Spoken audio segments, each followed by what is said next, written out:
Es una ciudad muy consolidada, es una ciudad con una muralla muy potente. La muralla de tierra es una muralla que puede permitir de alguna manera hacer frente a un primer asalto, pero la muralla de Zaragoza es una muralla de piedra, que es una muralla romana tardía, y que es una muralla que además es la que da nombre a la ciudad Madinat al-Baida, porque decían que en las murallas había una leyenda en el mundo musulmán que hablan todos los cronistas, que las murallas eran blancas, evidentemente con el yeso y alabastro que tenemos aquí no es nada raro, pero que esas murallas eran blancas y que esa muralla blanca era blanca por la protección que ejercían dos santones que habían sido enterrados aquí, compañeros del califa, y que discípulos directos del profeta de Mahoma, y que en consecuencia ellos protegían a la ciudad. Esto yo creo que es simplemente una forma de contrarrestar el poder de los innumerables mártires o de los 18 mártires que tienen un papel muy importante en la zona de Santa Engracia, pues en la zona donde estaría lo que iría desde San Miguel hasta la Magdalena, en esa curva de la ciudad. Ahí estarían las tumbas de estos dos santones que de alguna manera marcarían esa presencia musulmana sobrenatural para hacer frente al otro. Pero el caso es que todos los cronistas de la época cuentan que en Zaragoza no entraban ni las serpientes ni los animales que se arrastraban, y que era producto de la bondad de las murallas de la ciudad. La ciudad estaba en medio de las rutas, como les he dicho, era una ciudad que además tenía un mercado de esclavos muy importante, de los más importantes de España lo tenía Zaragoza, y tenía además muchas tiendas comerciales. Y estaba centrada por la gran mezquita de la ciudad, que como les he dicho se inició en el año 714, pero que la gran mezquita la construye Mundir I y la construye en 1023 y la convirtió en una de las mezquitas más grandes de Hispania. Aquí tienen ustedes una recreación de lo que es la mezquita, de cómo sería la mezquita. Aquí tienen ustedes una recreación desde la torre de la mezquita de lo que sería el patio de la mezquita, donde en un primer momento hubo naranjos que trajeron de Túnez y posteriormente se quitaron y se embaldosó y se utilizó como madrasa o escuela. Y aquí tienen la parte exterior de la mezquita, lo que sería la esquina justo que iría hacia la calle Pavostría y la plaza del Aseo,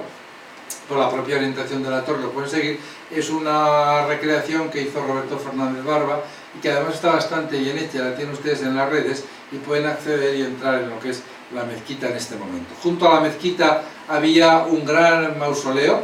de uno de los sultanes de Saracusta, de la dinastía Tujibí, que era el mausoleo que nosotros llamamos hoy San Pablo. La torre de San Pablo es una torre mausoleo de la primera época que estaba en el cementerio de Viva el Qibla, que era uno de los cementerios más nobles de la ciudad, donde se enterraban los miembros de la dinastía, fuera evidentemente de la ciudad y en el camino hacia el oeste. Y había también otra gran torre, que era la Torre Fagri, construida en la segunda mitad del siglo XI, que se llamó la Torre Nueva porque la ciudad musulmana Saracusta creó una calle nueva que iba hacia el nuevo mercado, hacia la zona, y eso seguramente le dio nombre a la actual calle Nueva y por supuesto a la ciudad, a la torre de entonces. Esta torre, lógicamente, yo creo que tiene razón Javier Peña cuando plantea, y toda la cátedra de los grupos de investigación arquitectónica de nuestra universidad, cuando plantean que si en 1502 hay un peritaje, se hace sobre algo anterior, porque no se puede hacer un peritaje para construir la torre, el peritaje sobre la torre, y que además en 1512 se consolida la parte alta de la torre, con lo cual ya está construida. Si hay un peritaje, esta torre se nos tendría que ir al siglo XV, y del siglo XV esta torre no puede ser, con lo cual de alguna manera nos encontramos con que habrá que acabar planteándonos seriamente si esta torre no es una torre que se levanta en una de las lagunas más importantes a la que he referido antes, donde había mucho ganado en esa zona, que luego será la zona del oeste de la ciudad, y que es la zona que luego será mercado. Esta torre, que se derribará en 1892, no es que se construyera mal, sino que seguramente al estar construida en una laguna, la propia cimentación cedió, movió la torre y se vio. Pero bueno, como esto no es un asunto que nos compete en este momento, simplemente que sepan ustedes que eran los dos puntos referenciales que cuando alguien venía andando por los caminos hacia la ciudad se encontraba con ellos. Y luego fuera estaba el santuario de Santa Engracia, que lo tienen ustedes aquí en una recreación posterior. Bien, En este momento en que estamos moviéndonos, finales del siglo XI, principios del XII, Urbano II convoca en 1095 la cruzada y decide que hay que ir a conquistar los santos lugares para recuperar el sitio donde vivió Cristo. Y esto pone en marcha lo que será la cruzada. Cuando estamos hablando de Zaragoza, el problema va a ser el mismo problema, es decir, va a ser lo mismo. Vamos a tener una cruzada, ya les he hablado que estábamos entrando en ese concepto de la Guerra Santa, porque en marzo de 1118, en la ciudad de Toulouse, se reúnen y el Papa ordena que se haga lo que llaman las fuentes el viaje a España, nombre que utiliza ya la terminología y la documentación a principios del siglo XII. No es tan moderno como parece. Ya saben ustedes que los musulmanes llamaban a las 5 villas las llanuras de España. Era el nombre con el que se conocían las 5 villas. Bien, y es el momento en que sabemos por las crónicas del momento que nos hablan de la gran ceremonia en finales de marzo de 1118, que se colocaron bajo su estandarte, se refiere al rey aragonés, como enjambres de langostas u hormigas, un montón de soldados de todo el sur de Francia que decidieron venir a Zaragoza a conquistar la ciudad, a recuperar la ciudad. Bien, mientras tanto la ciudad está pasándolo muy mal, desde la loma de Juslibol, Miranda y el Castellar, los cristianos están muy preocupados en que no lleguen alimentos a la ciudad y por lo tanto hay lo que los cronistas llaman, hay un cronista musulmán de finales del siglo XI que dice, que dice que están obligados a comer alimentos ilícitos. Es decir, que de alguna manera se refiere a animales en concreto. En Zaragoza están ya con un problema muy serio, que es un asedio que no es real, pero que a la hora de la verdad sí que funciona como tal asedio para sus alimentos. Bien, y en esta reunión en Toulouse, en marzo de 1118, el personaje clave es el vizconde Gastón de Bearne. Este es un personaje realmente importante, al que yo creo que hay que dedicarle más tiempo. Bien, el vizconde es Gastón IV, lo tienen ustedes ahí en pantalla, Gastón IV, es un hombre que está casado con Teresa de Aragón. No deben de olvidar que este señor no es un señor ajeno a nuestro reino, porque su mujer es nieta de Ramiro I, es hija del conde Sancho Ramírez, y es sobrina del rey Sancho Ramírez, y es sobrina de Alfonso I, y es sobrina de toda esta gente que es prima de Alfonso I, es prima de Pedro I. Es decir, que estamos hablando de un personaje de una enorme importancia, Gastón IV, porque ha emparentado con la Casa Real, casándose con la nieta de Ramiro I. El conde Sancho Ramírez, saben ustedes que es el primer hijo que tiene Ramiro I antes de tener su hijo dentro del matrimonio, que se llama de igual Sancho Ramírez. Estos concubinatos no se los tomen a la palabra, porque en ese momento lo que ocurre es que cuando hace falta proveer un sucesor, la propia Casa Real decide elegir una concubina y que tenga un hijo legalmente. Es más, Ramiro I había sido hijo de una concubina a la cual se le había dado nada menos que el monasterio de Aibar cuando tiene a Ramiro I, al que luego será Ramiro I. Bien, pues Sancho Ramírez tiene una hija que es Teresa de Aragón, que está casada con Gastón IV. Gastón IV es un personaje muy poderoso, es el vizconde del Bearne, y además es un personaje que tiene un territorio tremendamente rico en pastos, y es tremendamente rico gracias al ganado, concretamente a las vacas que cultivan y a los quesos que ponen en funcionamiento en los mercados en aquel momento ya. Bien, de tal manera que el escudo de Bearne, ya saben ustedes que lleva dos animales recordando esta circunstancia que les digo. Este personaje además es un personaje que controla el Valle de Tena, porque el rey de Aragón le ha regalado el Valle de Tena para que lo tenga en honor, es decir, es un régimen feudal y él es el señor feudal del Valle de Tena en nombre del rey de Aragón, porque controla todos los pastos y todos los cultivos del Valle de Tena, y algo mucho más importante en el Valle de Tena, que es el camino que conecta el sur con el norte, el paso alternativo del Pirineo. El otro paso también lo controla él, controla el paso de Santa Cristina de Somport, en lo que se llama la Villa Tolosana, que es un paso en donde se crea el monasterio de Santa Cristina de Somport. No se crean ustedes que se crea para rezar, ni muchísimo menos, se crea para controlar un camino muy notable, muy importante, que que es lo que conocemos como la vía tolosana, que es un montón de hospitales que permite el canalizar el Camino de Santiago por esa zona y que permite también cultivar conjuntamente, es decir, los ganados van y vienen, los ganaderos van y vienen, hay una riqueza ganadera que va por esta vía tolosana muy importante, que es la que realmente produce importantes rentas a Bearne y evidentemente al propio rey de Aragón. Pero además Gastón de Bearne es un personaje que ha triunfado en el sitio de Jerusalén. Este hombre, Jerusalén, saben ustedes que cayó el sábado 15 de julio. Bien, pues este hombre, el día que cayó Jerusalén, se le concedió el título de cruzado. Es la única persona nunca en toda la historia ha podido utilizar el término de cruzado. ¿Y por qué se le dio el título de cruzado? Porque era el que había construido las máquinas con las cuales se habían asaltado las murallas de Jerusalén. Y esto era algo absolutamente importante. Y por lo tanto es lo que ellos llamaban los almanajeques, en el término estricto, y son torres forradas con cuero, torres de madera, donde el ejército se acerca protegido por estas torres, asaltan con puentes la muralla y entran dentro de ella, mientras además por la parte de abajo se va golpeando con arietes la muralla. Bien, estas torres fortaleza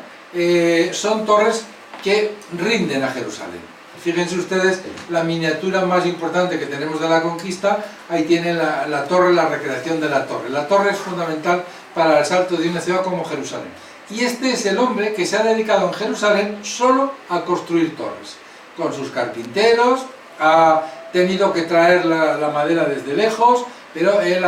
se ha ocupado estrictamente de construir las torres. Exactamente sabemos que más de 100 torres asaltaron Jerusalén en aquel momento, y la verdad es que Gastón de Bearne se hizo tremendamente famoso por este evento. Y a partir de ahí este hombre pasa a la historia como la gran figura y como el gran cruzado, que por cierto nosotros lo sacamos en la comparsa de Gigantes y Cabezudos. En la comparsa de Gigantes ahí tienen ustedes a los bearneses, que se les llama, que son Gastón de Bearne y doña Talesa de Aragón, que no sé por qué no les ponen los nombres, porque tienen nombres y apellidos estos dos señores, el señor y la señora, y los tenemos incorporados a lo que es. Pero bueno, a lo que vamos, este hombre llega a Zaragoza porque Alfonso el Batallador, que es primo hermano de su mujer, no lo olviden, le encomienda la conquista de la ciudad. Alfonso el Batallador no está aquí, no lo olviden, está enfermo, tiene un problema muy complicado de una serie de, de problemas de piel más que complicados, y está ocupado en esos asuntos y le encarga la ocupación de Zaragoza a Gastón de Bearne. Gastón de Bearne, que viene del sur de Francia, trae gentes del Bearne, de Aquitania, es decir, toda la gente del sur de Francia vienen con él aquí. Pero además vienen también los ejércitos de Pamplona, porque no olviden que Aragón y Pamplona estamos unidos en ese momento, tenemos un único rey, y son los que ponen sitio a Zaragoza, comandados por Gastón de Bearne, del cual tenemos el cuerno de caza, el famoso olifante, que tienen ustedes en pantalla y que se conserva en el Pilar, porque doña Talesa pidió ser enterrada en el Pilar y los bienes los entregaron a la iglesia del Pilar, a que era al final una pequeñísima referencia. Bien, este hombre decide que aquí hay que hacer algo, es decir, bueno, estamos aquí y ya les tenemos cercados por el hambre, vamos a empezar a crear problemas. Y entonces deciden, el 22 de mayo decide asaltar el arrabal norte, lo que es el arrabal, al otro lado del puente. Los ejércitos de Zaragoza caen en la trampa y salen y pasan el puente. Y cuando pasan el puente, los aragoneses queman las estructuras de madera del puente. Por eso sabemos que el puente está con estructuras de madera, de tal manera que, tienen que volver a nado. Vadeando el río, el ejército, una catástrofe tremenda, y durante el 22 y 24 de mayo los ejércitos que no pueden volver se han quedado en el arrabal, hay una serie de luchas bastante encarnizadas, y el 24 de mayo los ejércitos aragoneses se hacen con el arrabal definitivamente, y la matanza es más que seria y considerable. A partir de aquí saben que ya hay que empezar a crear problemas, porque el ejército ha sido diezmado, no hay que esperar a que se reconduzca la situación, y entonces asaltan la aljafería, el castillo de verano, el palacio de verano de la aljafería, lo asaltan y el martes 11 de junio se conquista la Aljafería. Se entra dentro de la Aljafería, no se puede defender, es muy complicado defender un castillo, un recinto como la Aljafería con una sola torre de tiempos de Abderramán III, muy complicada allí en el campo, rodeado por cristianos por todos los sitios, con lo cual se rinden y se pierde la Aljafería, que es importante en cuanto a asegurar la salida. Ya es muy difícil que haya gente que pueda huir por ese camino hacia las zonas de Castilla. Y ya hay que empezar a crear en el otro extremo algún otro conflicto. Y entonces se da orden a que unos ejércitos navarros provenientes de Navarra,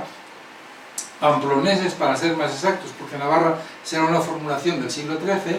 los pamploneses se les plantea que asalten la ciudad por otra de las zonas que encuentran que es muy débil, que es una zona además de artesanos, que es la zona que estaría al otro lado de San Miguel, la calle Reconquista, Heroísmo, que por eso se llama como tal nombre.